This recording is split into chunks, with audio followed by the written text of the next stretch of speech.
अगर आप भी कक्षा 10 में हैं और हिंदी का पेपर 2026 में देने वाले हैं तो आज की क्लास आपके लिए बहुत ही महत्वपूर्ण होने वाली है, क्योंकि मेरे प्यारे बच्चों आज की इस क्लास में हम 4 सबसे महत्वपूर्ण कवियों के जीवन परिचय के बारे में बात करने वाले हैं, जिससे कि आपके पूरे 5 में से 5 नंबर जो कवि के होते हैं वो आपके पूरे पक्के हो जाएंगे। बस आपको एक काम करना है, क्लास को पूरा शुरुआत से लेके अंत तक आपको देखना है। क्या है? शुरुआत से लेके आपको अंत तक देखना है और अपने दोस्तों तक इसको भी शेयर कर देना, और नए हैं तो चैनल को सब्सक्राइब कर देंगे। देखो आज की इस क्लास में हम समझेंगे कि आज की क्लास में हम ये समझेंगे कि 4 महत्वपूर्ण कवियों के जीवन परिचय कौन से हैं, और साथ ही साथ जीवन परिचय को याद कैसे करें।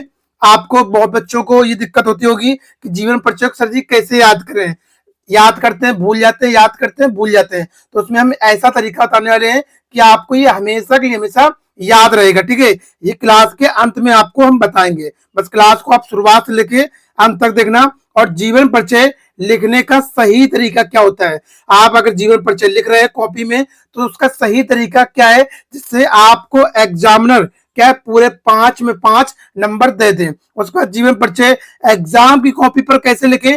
बच्चे जीवन परिचय तो लिख आते हैं, कवि के परिचय तो लिख आते हैं, पर वो एग्जाम की कॉपी में लिखने का सही तरीका नहीं जानते हैं, जिससे कि वो एग्जामिनर जो होता है उनको पूरे 5 नंबर नहीं देता है। अगर आप में जो तरीका आपको बताने वाला हूं, अगर इस तरीके से आप लिख देंगे तो एग्जामिनर आपको पूरे 5 में 5 का नंबर देगा, पक्का है। अब देखो सबसे पहले हम देखते हैं वो 4 सबसे महत्वपूर्ण, सबसे पहला पॉइंट समझते हैं वो 4 महत्वपूर्ण जीवन परिचय कौन से हैं। तो यहाँ पर देखो महत्वपूर्ण कवियों के जीवन परिचय आपके बस यही आप 4 तैयार कर लो, आपके 5 में पूरे पक्के हो जाएंगे।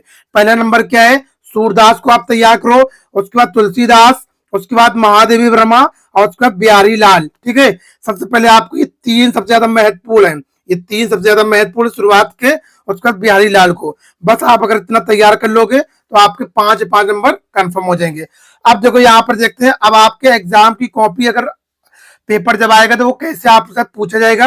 आपको दिया जाएगा दिए गए कवियों में से एक कवि का जीवन परिचय देते हुए उनकी प्रमुख रचना का उल्लेख कीजिए। 3 + 2 = 5 है। ठीक है, इसका क्या मतलब होता है, 3 + 2 = 5। 3 का मतलब ये होता है कि अगर आप इन तीनों में से कोई एक जीवन परिचय लिख देते हो तो आपको 3 नंबर मिल जाएगा।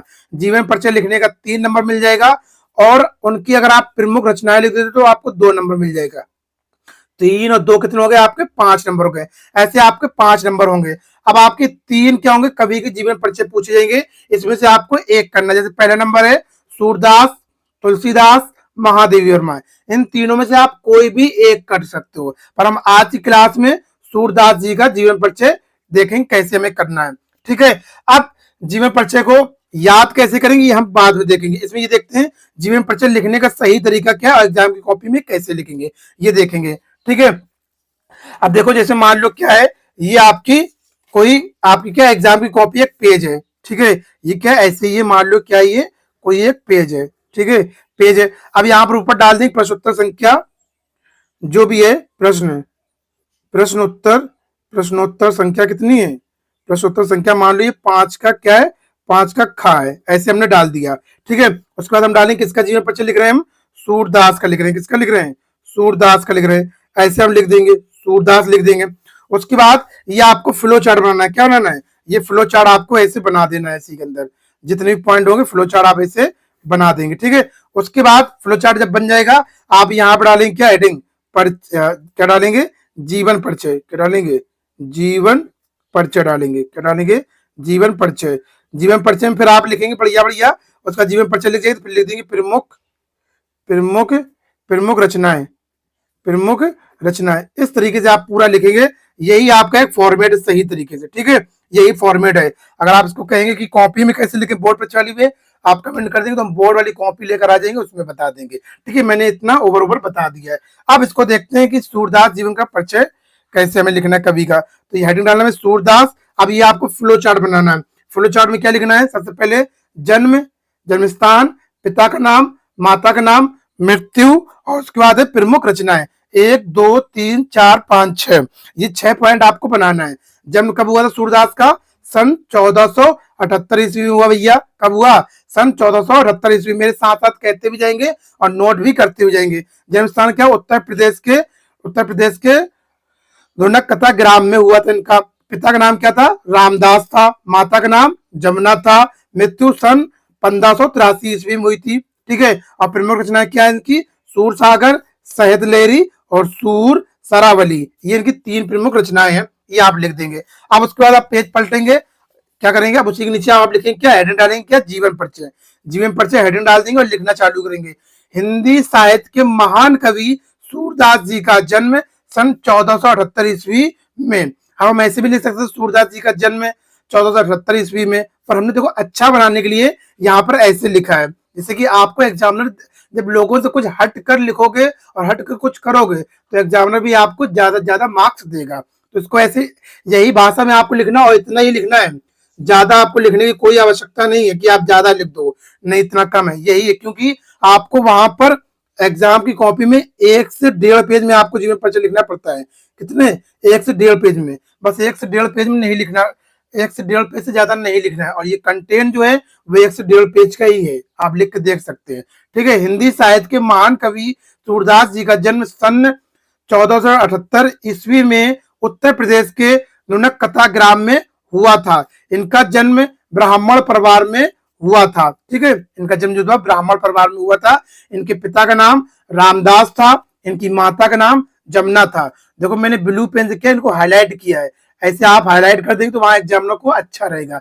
काले पेन से आप हाईलाइट कर सकते हैं, वहां पर काले पेन से हाईलाइट कर देंगे बढ़िया, तो एग्जामिनर को दूर दूर से मेन पॉइंट दिखेंगे। उसके बाद सूरदास जी जन्मांध थे या नहीं थे, इस विषय पर अलग मत है।